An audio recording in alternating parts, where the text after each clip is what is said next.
All right, Chair recognizes Ms. Boebert for 5 minutes. Thank you, Mr. Chairman. Mr. Matt Taibbi, a respected reporter who published much of the Twitter files, said, quote, Twitter's contact with FBI was constant and pervasive, as if it were a subsidiary. Now, I want to better understand why he would suggest that. Mr. Roth, while at Twitter, how many meetings did you have with the FBI? I couldn't say for sure, but I would More say than 10? That's a More than reasonable 20? estimate. I couldn't say for sure. More than 50? That seems a bit high. Many meetings with the FBI. Well, we know how many FBI agents worked at Twitter while you were there? I don't believe any active FBI agents. Former FBI agents. How many worked there while you were there? I'm aware of perhaps 2. Well, we know of at least 9 because they started the BU group chat, BU for Bureau.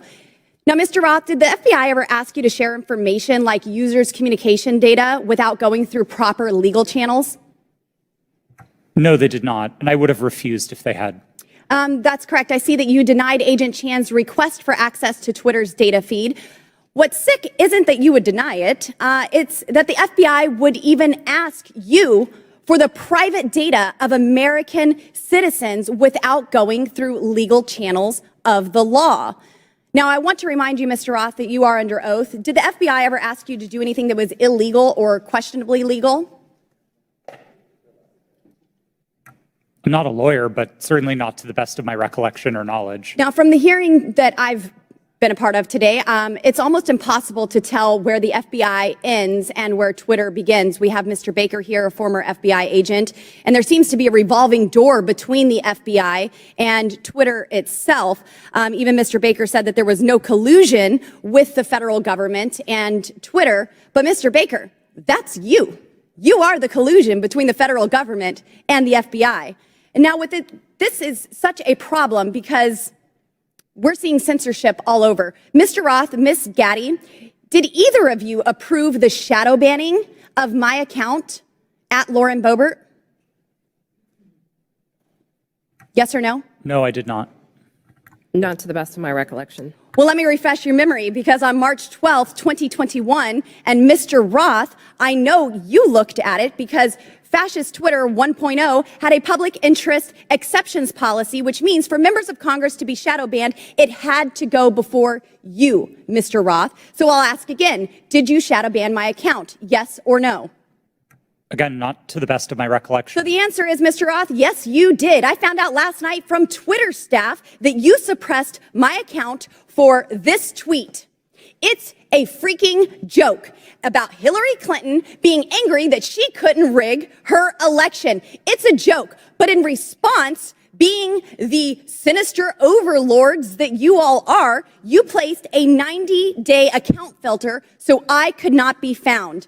And now we see here that Twitter staff said the visibility filter on my account excluded me from top searches, prevented notifications for non-followers, and much more. This is considered an aggressive visibility filter. You silenced members of Congress from communicating with their constituents. You silenced me from communicating with the American people over a freaking joke. Now, who the hell do you think that you are? Election interference?